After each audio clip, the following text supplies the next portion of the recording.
Hi, Kathy. How are you going? I'm good. How are you, Bede? Yeah, not bad. Yep. Good. What I wanted to bring up from our previous discussion, we were talking about uh, form and content. I'm not sure it was actually in the talk. That I think it was after the talk we were talking about it. And what I want to look at is when we is how useful this form and content is at looking at things. Now, I love this because I like Plato, right? But it's very, very useful to get to the bottom of things, to pin it. You see, when we're confronted with many, many things, we don't tend to then penetrate through. We get caught up in the diversity. We don't actually see the essence or what Wapnick calls the content. We don't see the content of the Right. problem.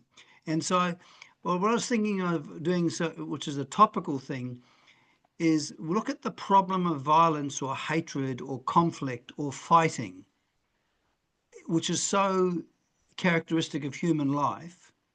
And if we can look at that constant recurring forms of violence, of hatred, of fighting, of ill will, of enjoying attacking the enemy, all of that stuff. I was thinking we could have a look at that today in the light of the teaching of the course. That sounds great. To the ego, if the form's acceptable, the content must be. And that's the problem with form. We're always judging the form and deciding if it's acceptable or calls for vengeance. Right. So, To call so back to our last one. right. So let's just start and look at our lives. And what we find is that we're in conflict with circumstances. Oh, I hate that. And we have that feeling of I can't stand that. Right? Mhm. It might be the conditions that we find ourselves in. Um, it might be even the weather. Do you know what I mean? Or we hear about political events and we go, ah, oh, God, I can't stand that. Right? Yeah. It might be on an interpersonal level, people say and do things we don't like, and we go, oh, God, I don't know how they could act that way. Do you know what I mean? Or how dare they act that way, right? Or it can be fighting ourselves. Oh, I'm so bad. I can't stand myself. Why am I so stupid? So there's this constant fighting going on in human life. And Yeah. what the course says is that while this fighting is going on, while I'm involved in fighting, it's not possible to be able to abide in the appreciation of the presence of God or to appreciate the peace of God. It's just impossible because I'm a fighter. Do you see what I mean? I feel my life and being. See, this is the other thing. It's so exciting fighting because it gives me a heightened sense of my existence as me separate from you. And Yeah. and and so when I look at I think there's there's the anger that happens between husband and wife, and then there's the anger that happens between people in different rival political parties, and there's the anger that happens between children and the siblings. There's the anger. There's all of these different forms of Yeah. this one thing. And the problem is, obviously, we on the level of form, we've got all these different forms of violence and hatred or Mhm. conflict that's manifesting. Well, if we tried to say, okay, I'm going to sort them all out one by one, that's Yeah. going to take a long time. Right. And it's also impossible. So I might be able to go, okay, what I'm going to do is I'm going to deal with my temper. I'm going to deal with my temper. And I try then I start to control it for a week and say, oh, I'm getting pretty good now. I've changed, I've successfully dealt with it. Then suddenly, oh no, I get angry again. So Right. what happens is I try to change to deal with the problem of violence on the level of form. Right.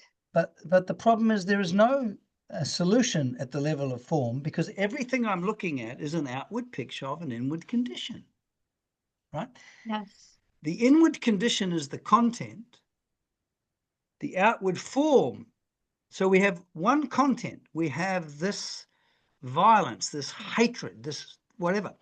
And from the Course's metaphysics, which is very interesting, is that in order for me to have my own being and a life and being that belongs to me, I have to actually attack God and get him out of the way so that I can be me.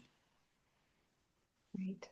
Can you speak to that in terms of the metaphysics? Yes, and that's exactly it. We're attracted to conflict. And as much as we might seem like we hate it, on another level, we love conflict. It's what proves we're separated. Separation happened. I'm right about what I am, and whatever is, my opponent in this conflict, I want to see as guilty. I'm the innocent one, and I'm only engaging in conflict to defend myself, to defend what's good and right, or something like that. So, yeah, we do think conflict is delicious because it protects our sense of specialness and the thought of separation. When really, every single instant, we but relive the moment terror took the place of love. And we're just recreating that over and over again through these conflicts. Right. So what we're talking about here is one content, which is the rejection of the light and life that is God, in order for me to have a life separate and apart from God. Now, and I'm the one who attacked. I'm the one who's doing the attacking. Right, But right. then that goes with that is a terrible ontological guilt. Do you know what I mean? Yes. It can't help it. It's like it's what Plato, Aristotle said. The term necessary, something that cannot not be. So that Yeah.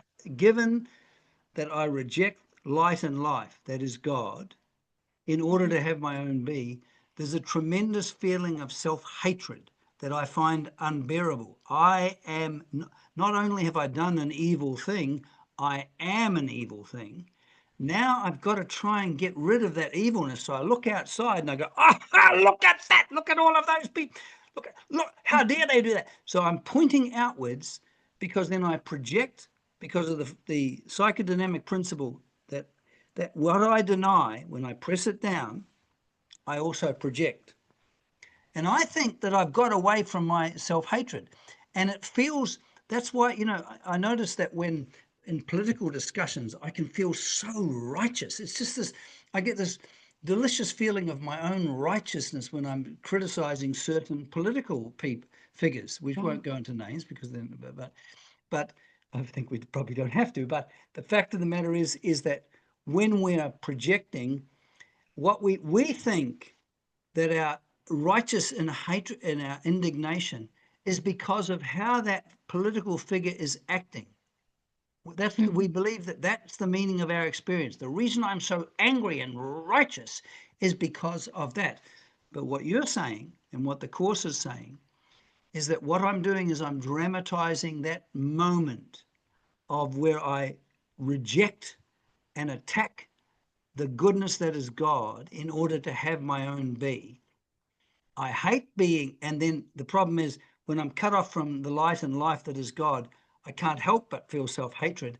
And then I deal with that self hatred by attacking outwards.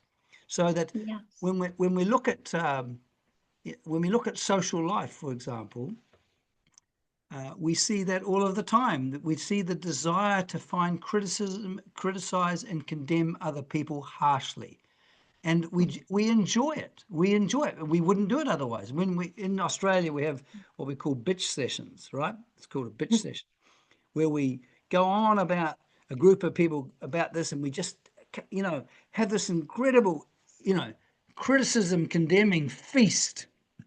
Yeah. And by the end of it, you feel noble and good. Of course you do, because you've projected the guilt.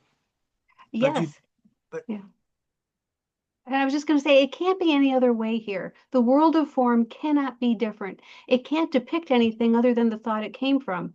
So when we reject heaven, we have hell. We reject light, we have darkness. We reject unity, we have disunity, separation, and conflict. So it's never going to look different here. And that's why form versus content is so important, because we can't say everything outside of me is robbing me of my peace and everything's hopeless because I can't stop it from robbing me of my peace. So to take back our power, we go within and we withdraw the projections, look at how we've operated, and turn to the truth within us. Right, now, it'll bring up an interesting point. You see, we're not saying that the horrors of what's happening in Gaza are not on the level of form. They are truly horrific and horrible. We're not denying that, are we? But what we're saying is that human life here on this planet is a manifestation of our separation from God. Right. And as such, the necessary consequence of that is violence, the violence of rejecting God, taking form in the forms of different forms of hatred that are happening. People killing each other, people fighting, all of this stuff. Right. But if we want to get to the essence, we want to get to the content in a real way, when we see something horrific like Gaza, it's very tempting to become incredibly hateful about all the hateful things. It's just, it's incredible.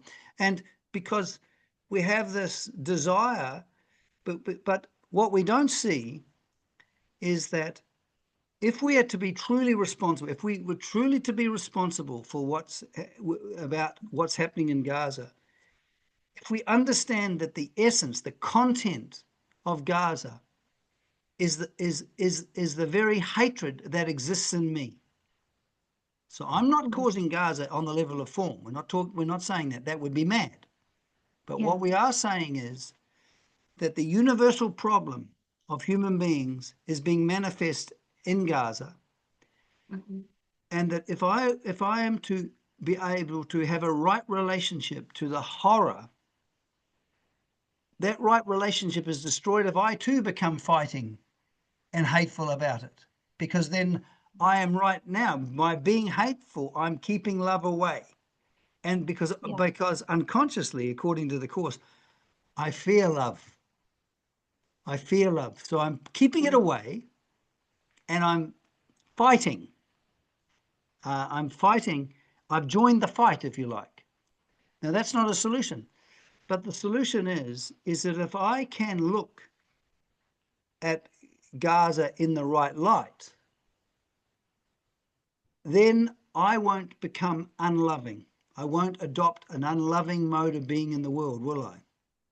Right. And that really brings up the workbook lesson. I have given everything all the meaning it has, and I Right. respond accordingly. Right. So what we're looking at, so when we look at a thing like Gaza, we look at, and doesn't depend, depending on your political view, one group is the victimizers and the other group is the victims. But in the Course, what we're saying is that, so how do we look at that? Do we take the side of the victim and then hate the others? Or is there a transcendent view? Is there a view that a way of looking at it that doesn't involve us with hatred, but it also doesn't deny on the level of form what's happening? Could you speak to Yeah, that?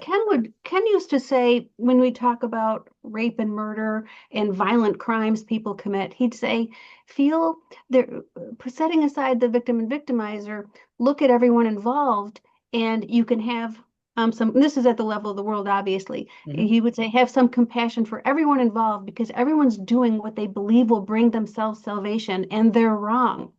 They're wrong that it's going to get them salvation because you can't gain it from something outside of you. So everything they seem to be doing, these deeds that are condemned and harmful at the level of the world, the forms that are gruesome, feel bad for everybody. So Right, Ken would say that. Now, I think that's a stepping stone to nothing outside of me has robbed me of my peace. It's because I believe I am separate. I want it to rob me of my peace so I can prove what I am to myself because I'm afraid of love. I'm afraid of what I threw away. And I now experience the opposite of it. So this world is right, the opposite of truth in every way. right. So when we look at Gaza through the eyes of forgiveness, apparently what happens is we don't see victimizers or victimizers. We see everyone is suffering. Everyone in that whole situation is suffering. And so when we see a person, even in our personal life, who's doing something that on the level of form, which is not good or vicious or whatever, because we don't deny the level of form, we seek to No. understand it Yeah. in such a way that we don't get disturbed by it. So on the level, so in terms of the vision of the through, when I'm looking through the eyes of forgiveness, what I'm seeing, instead of seeing a bad, horrible person who deserves incredible pain and punishment for the evil they're committing, rather I see a person calling out for help, so that their problem of being separate and apart from God is being manifest in terms of their bad behavior. But their Yeah. problem is also my problem. Right. But I see a call for help. Could you just go over that? Yeah. The call for help is always our own, but we can see it outside of us or within us. So that call for help can manifest as any type of pain or conflict, depression. It can manifest in a number of ways. When we see an outward depiction of the inner conflict, the war against ourselves, when we see that outside of us, we may think, oh, that person over there needs help. But having made the world outside of myself real, what I'm really hearing is my own call for help, my own need, because like that person outside of me, I too am looking for salvation in the wrong place. I'm looking for something to make me whole that seems to be outside of myself, something to fix the way that I feel. So that's what I see outside of me. People in conflict because they're looking for something. They want the peace of mind and they can't find it. But that's the reflection of my own loss of peace too. It's my call for help.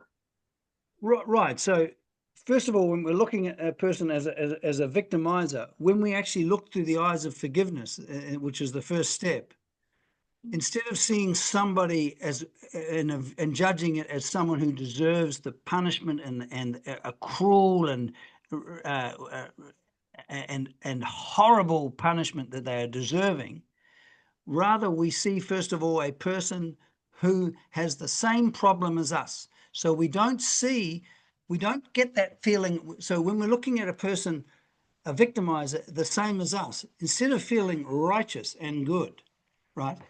Yeah. What happens is we see a fellow human being or a fellow person who has exactly the same problem as we are on the level of content.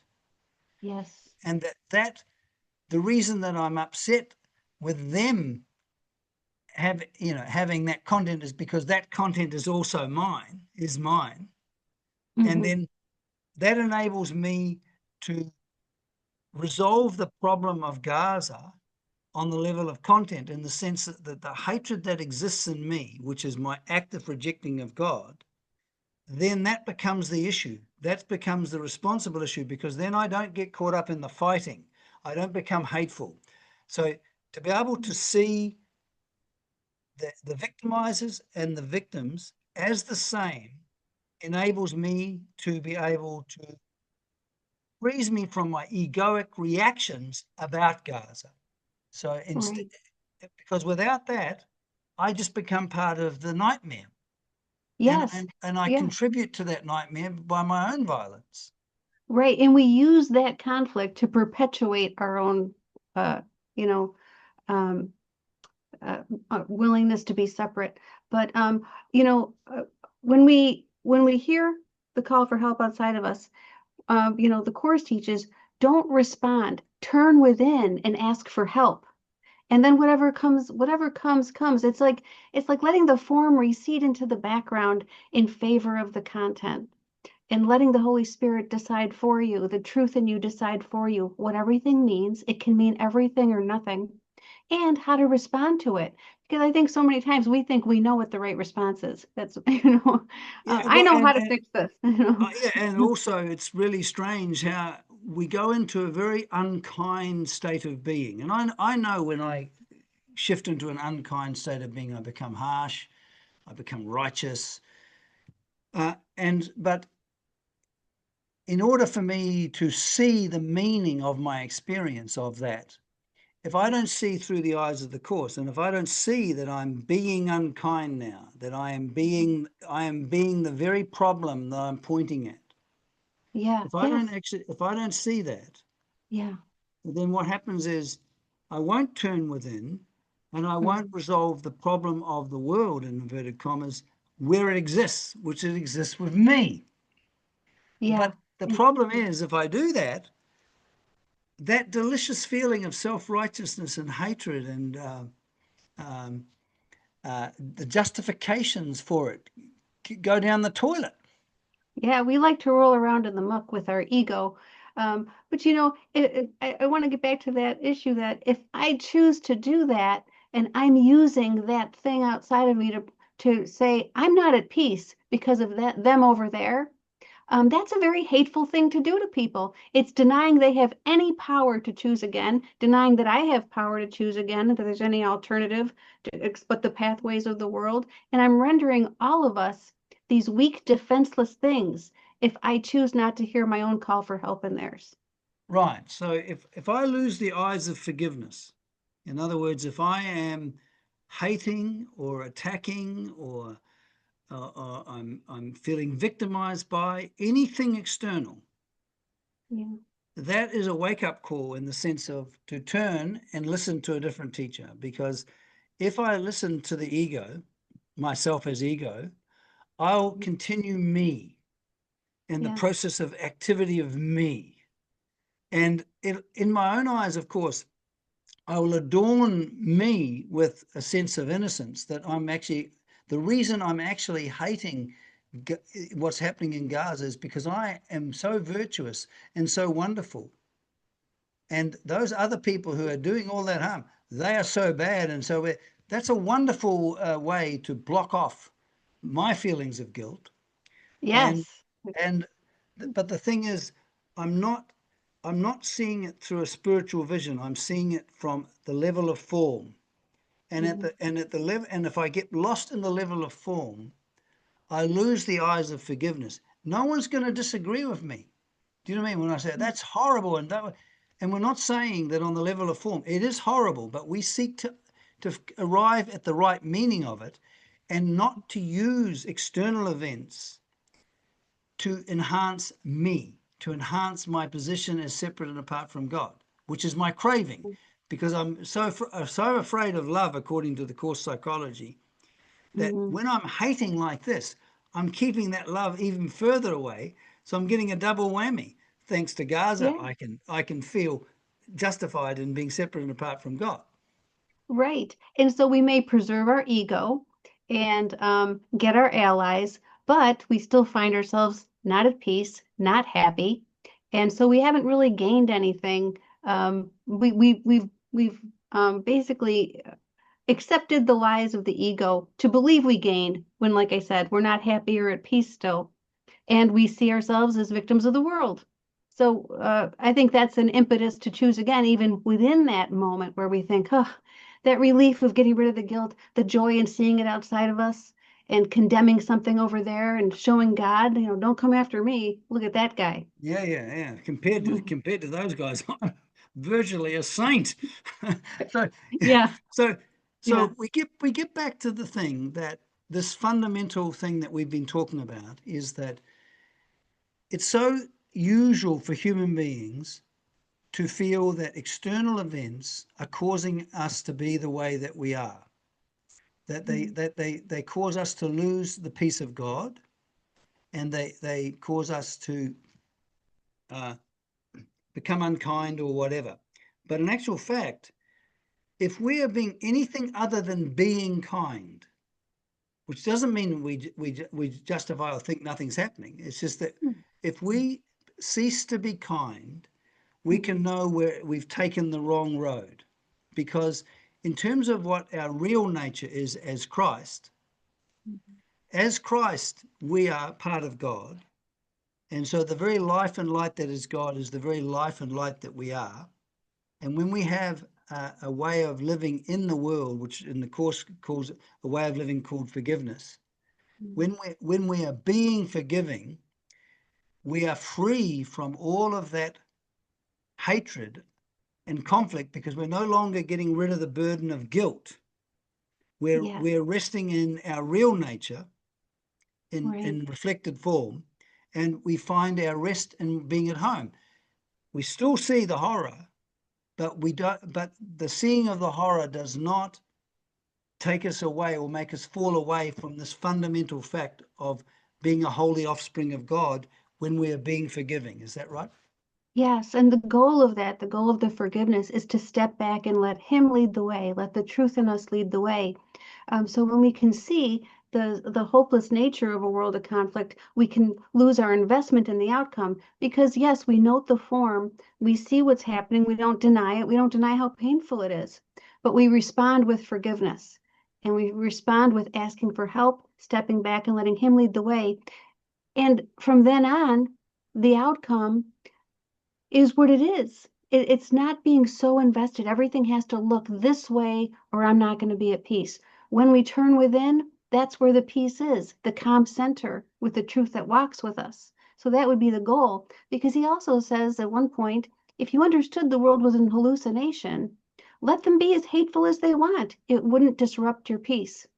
And I want to say one more thing real quick about that, which is, I think it's just about a non-dual path. I think it can be very difficult for people who don't have a background in kind of non-dualism or an understanding of that type of a path.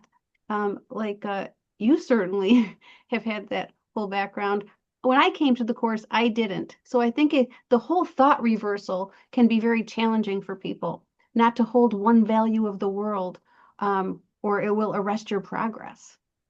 Right. So we fundamentally get back to the point that if there is such a thing as freedom, if we think that freedom is waiting till the world to improve or get better, the world can't improve and can't get better because it was made as an attack upon God. That's just simply a fact. Once we understand and appreciate that fact, we understand that our responsibility is not other people. It's our responsibility is to arrive at a state of being which is being forgiving. But this state of being of forgiving comes from above in the sense that when the right mind comes alive in us as a new mind and new heart, that is the only thing that saves us. Yeah. That's the only thing that saves us. Me and my wrong mind, and anything I do from my wrong mind is more wrong mind. Yeah, exactly. Yeah. So we have to. So when it comes to the third step of so here we are. We're fighting with the fact of what's happening and we're being self-righteous. We suddenly recognize it. We then bring it back, and here I am with me, just loving hatred and loving conflict. I then see that okay, I'm caught in this. I can't seem to see my way out of it. It seems like it seems like that I can do nothing about myself. I then turn, I ask for help, and then as the light and life of the Holy Spirit comes alive in me as a new heart and mind, I'm then lifted out and I'm at rest. I'm resting in God again, which is the culmination of forgiveness, where I'm resting in God. Whereas before, I was caught up in fighting the world. But in forgiveness, we're complete at that moment of forgiveness.